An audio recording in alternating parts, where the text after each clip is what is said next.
Palestinians across Gaza are facing relentless Israeli bombardments as the war in Gaza completed 2 months today.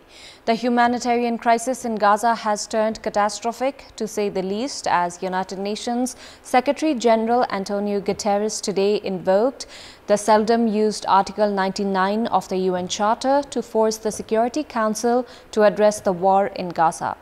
The rare move has come as the 15-member Security Council is yet to adopt a resolution calling for a ceasefire to end the ongoing warfare. Good evening, I'm Sarah Chitrakar and these are the headlines of the hour. A high-level probe committee headed by former Auditor General Tunka Sharma to investigate the Ncell case. High Court Patan blocks the sale of Ncell shares. The Annapurna Conservation Area fast providing a thrilling and memorable experience for the tourist visiting there. A record number of tourist arrival this season. Israel pounds Jabalia refugee camp, which houses about 100,000 Palestinians. Northern Gaza without aid since the temporary truce ended. And Nepal's junior cricketers gear up to take on Asian powerhouse at the Under-19 Asia Cup. Nepal to begin the campaign playing Pakistan tomorrow. Meeting of the Council of Ministers held at Singadabad this morning has formed a high-level committee to probe into the disputed transactions of 80% stake of Ncell. The meeting of the Council of Ministers today has formed a 5-member committee led by former Auditor General Tunka Sharma. According to government spokesperson and Minister for Communication and Information Technology, Rekha Sharma, the committee includes Fanindra Gautam, Baburam Bhandari, Ritesh Kumar Shakya and Sujan Kumar Kafle. The committee has been directed to furnish its findings within 30 days. The Parliament's Public Accounts Committee yesterday had urged the government to hold the said shares transactions of Ncell and investigate the issue. Prime Minister Pushpa Kamal Dahal had held talks with senior leaders of the ruling coalition in this regard yesterday evening as well.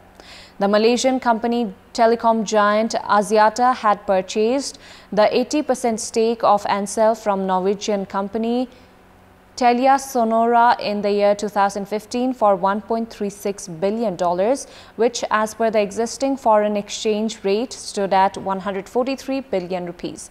Axiata has now transacted the same stake to British company Spectra Light UK for 6.6 billion, in fact 6.66 billion rupees. The transaction has drawn interest from a number of government bodies in Nepal as a massive foul play involving tax evasion has been suspected. The Patan High Court has issued an interim order to halt the sale of shares of telecommunications service provider company Ncell. The single bench of Judge Purushottam Prasad Dhakal issued an order directing both the parties involved in the share transactions of Ncell to be presented at the court on 11th of December next week. The court has also issued an interim order directing the office of the company registrar not to register the trade of the shares until the allocated date. The court has further issued a show cause notice in the name of the company registrar office. Gokul Bahadur Rokaya had filed a writ against the office of the company registrar, Nepal Telecommunications Authority, Securities Board and Axiata Group, among others, as defendants at the High Court yesterday. Prime Minister Pushpa Kamal Dahal met with United States National Security Council Senior Director for South Asia, Eileen Laubacher, earlier today. The Office of the Prime Minister and the Council of Ministers said that the meeting dwelt on issues including mutual benefit and collaboration. Laubacher, who had met with Minister for Foreign Affairs NP Saud immediately after she arrived in Nepal yesterday, has also met with Chief of Army Staff Prabhu Ram Sharma and National Security Council Advisor Shankar Das Bairaki. Meanwhile, the US Embassy and the Ministry for Foreign Affairs have not made official announcement regarding Laubacher's visit to Nepal. With a dip in mercury due to the effects of low-pressure wind formed in the Bay of Bengal, life of victims of Jazarkot earthquake have become more miserable. The daily life of the victims who have taken shelter under tarpaulins after the earthquake damaged their houses has become all the more difficult. Lactating mothers, senior citizens and children have been the worst affected. Those who have survived the devastating earthquake have been reeling under the cold spell. The Ministry of Home Affairs has said that efforts are underway to move the victims to temporary shelter.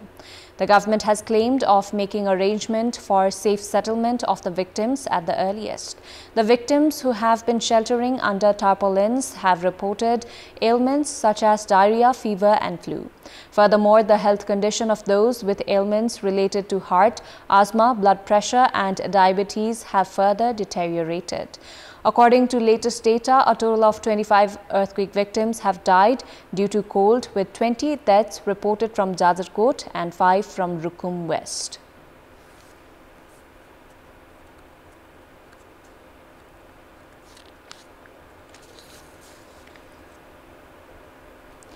An encouraging 200,000 tourists have trekked at the Annapurna circuit this season. CNN had listed Mustang Valley among the 23 best destinations, while Lonely Planet had included Annapurna region among the world's 10 must-see destinations, which has resulted in massive flow of tourists in the Annapurna region. Annapurna Area Conservation Project since 2001 has started keeping the data of tourist arrival. The same year, some 65,313 tourists had arrived at the Annapurna area, while last year, following the pandemic, 129,733 tourists had arrived. This year, by the end of November, 181,489 tourists have already visited the region. Prior to this, the highest number of recorded tourist arrival was in the year 2019, when 181,000 tourists had visited the region. With one more month still remaining for the English year to end, the region is bound to break all records of tourist arrival. Majority of tourists visiting the Annapurna region are from India. There is a massive tourist movement at Annapurna Base Camp, Mardi Mountain, Khandruk, Tilicho, Thorangla Pass, Upper Mustang and Myagdi's Khorepani. A sizable presence of tourists, including domestic tourists, are visible in these popular sites. The tourist arrival here has also boosted the tourism scenario in Pokhara. The Annapurna Conservation Area that covers Kaski, Lamjung, Myagdi, Manang and Mustang districts is fast providing a thrilling and memorable experience for the tourist visiting there. The Parliamentary Hearing Committee will begin hearing on the recommendation of 6 individuals for the post of justices at the Supreme Court from 13th of December next week. The meeting of the Parliamentary Hearing Committee held earlier today has scheduled the hearing on the recommendations of 6 individuals for the post of Supreme Court justices for 13th, 14th and 15th of December. The Judicial Council had recommended Saranga Subedi, Abdul Aziz Musalman, Mahesh Sharma Paudel, Tek Prasad Dhungana, Sunil Pokhrel and Balkrishna Dhakal for the post of Supreme Court Justice on 23rd of November. The committee had called for complaints against those who had been recommended for the post on 25th of November. 9 complaints have been filed at the committee so far. The Secretariat has already provided required information of those who have been nominated and the complaints that have been filed. The committee will hold discussion with the writ petitioner on 10th of December and the hearing will be held after 3 days. Time now for our segment, Public Pulse, where you text us with your opinion. Public Pulse. Before that, let's take a look at the result from yesterday's poll. Yesterday, we had asked what should be done to put an end to the irregularities in the sales and distribution of medicines. 27% voted for A, follow laws, 62% for B, regular monitoring, and 11% for C, consumer awareness. And here's today's question. What's your take on the trend of increasing universities without planning and study? Your options are A, political pressure, B, ploy to show work, and C, need of the hour. The voting is on. Type any WS, select your option A, B or C and send it to 34001 to share your opinion with us. In our Public Voice segment, today we have asked in several provinces why the government has failed to control inflation. Let's take a look at what they had to say.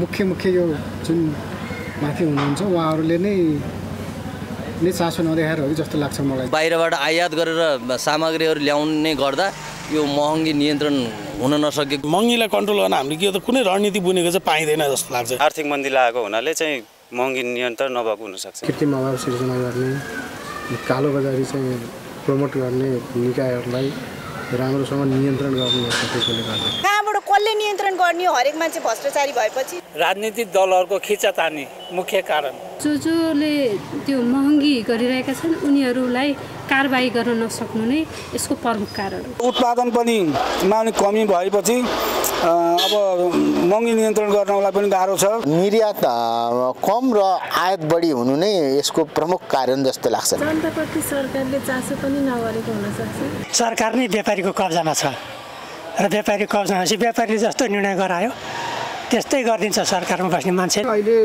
सरकारले त के गर्ला र आशै छैन। हाम्रो नेपालमा भएको अलिअलि पैसा पनि अलिअलि हैन धेरै नै बाहिर गइरहेको छ। अनि कसरी महँगी नियन्त्रण हुन्छ? समयमा गएर अनुगमन गर्नुपर्ने अनुगमनका पाटाहरू छैन। सरकारसँग चाहिँ महँगी नियन्त्रण गर्ने कुनै नीति नै छैन, नियम छैन। यो महँगी नेताहरूको कारणले बढिरहेको छ। विभिन्न देशको कम्पनीहरूबाट भित्र नेपालमा सामान भित्राउँदा महँगी धेरै हुन जान्छ। सरकारको कमी कमजोरीले महँगी बढिरहेछ। महँगी धेरै बढिरहेछ हैन। महँगीको लागि समाधान गर्नु पर्यो। सरकारले कमसेकम मूल्यमा उसले वृद्धि नगर्ने गरी सहुलियत गर्नु पर्थ्यो। हरेक वस्तुहरू खानेदेखि लिएर लाउनदेखि लिएर हरेक चिज महँगी हुने कारण यही सरकार हो।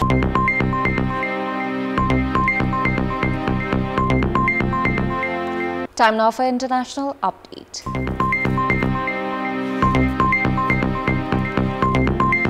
The Jabalia refugee camp in northern Gaza has seen heavy fighting as Israeli tanks surrounded the area.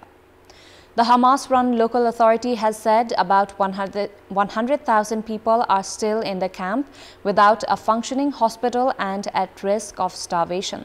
No aid has reached the north since the humanitarian truce ended at the start of December. Meanwhile, UN Chief Antonio Guterres is warning that the humanitarian system in Gaza may collapse and public order could completely break down have been criticized by Israel Foreign Minister Eli Cohen, who called Guterres' tenure a danger to world peace. Hamas attacked Israel in October, killing 1,200 people and taking 240 hostages, some of whom were released during a short-lived truce. Hamas officials in Gaza say Israel has killed more than 16,200 people in its retaliatory campaign, including about 7,000 children. Gazans dug through rubble and searched for casualties following Israeli strikes on the Rafah refugee camp in south of the Gaza Strip earlier today. Residents of the camp searched under smashed concrete and twisted metal, seeking those still missing from the strikes early this morning. Israeli troops were battling Hamas in southern Gaza's biggest city as thousands of displaced civilians sought shelter near Egypt and in a desolate seaside area of the enclave. Gazans crammed into Rafah on the border with Egypt on the basis of Israeli leaflets and messages saying that they would be safe in the city. But they remained fearful after an Israeli strike on the house there killed 15 people yesterday.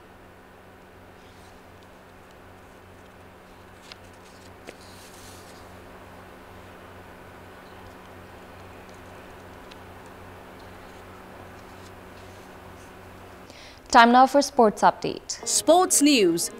Team Nepal are taking on Pakistan in tomorrow's match under the ACC Under-19 Asia Cup. The tournament has been shifted to the UAE from Pakistan, citing security reasons. India take on Afghanistan in the inaugural match of the Asia Cup tomorrow itself. The Nepal versus Pakistan match is slated for 11:15 a.m. kickoff Nepal time. The tournament is being played under 50-over format. Nepal have gone into the tournament with an eye on at least semi-final qualification. Nepal's second match is slated against Afghanistan on 10th of December, Sunday, while Nepal will end the group stage with a match against India. Nepal's best performance at Asia Cup came during the 2016 edition when Nepal had qualified for the last four.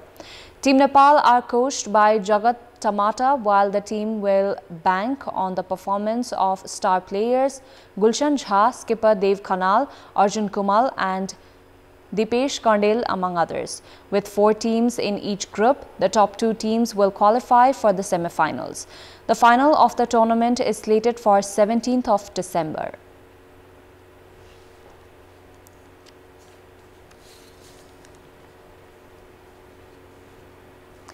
Chitwan FC settled for a 1-1 draw against Lumbini FC in today's match under Nepal Super League.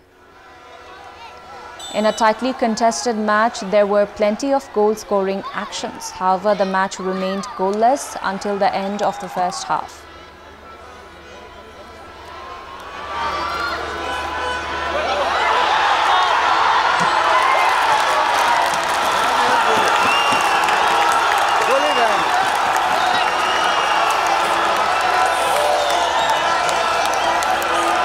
Chitwan took the lead shortly into the second half as Utsav Rai's long strike slid from the hands of the Butwal custodian into the back of the net. Chitwan managed to hold on to the lead until the 90th minute. Butwal's star striker Binod brought the match into level terms with a well-taken shot that found the back of the net. Calculated goal after today's match, Chitwan have 5 points while Butwal have 4 points. Table toppers Pokhara have 8 points. Birganj United take on Chapa FC in tomorrow's match under the NSL.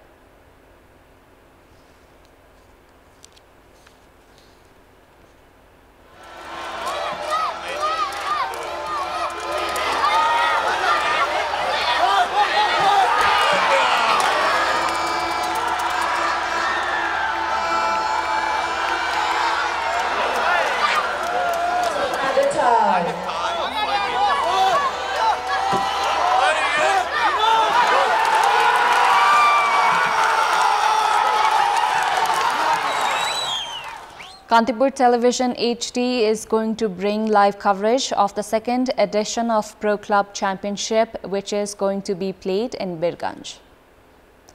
At a function today, Snevi Chapagai, representing the organizers Jora International and Kantipur Television's marketing chief Gauri Shankar Dahal, signed an agreement for the live coverage of the tournament. The second edition of the championship is being played from 21st to 30th December later this month. The 10-day cricketing extravaganza will see 4 Nepali teams and 2 teams from India.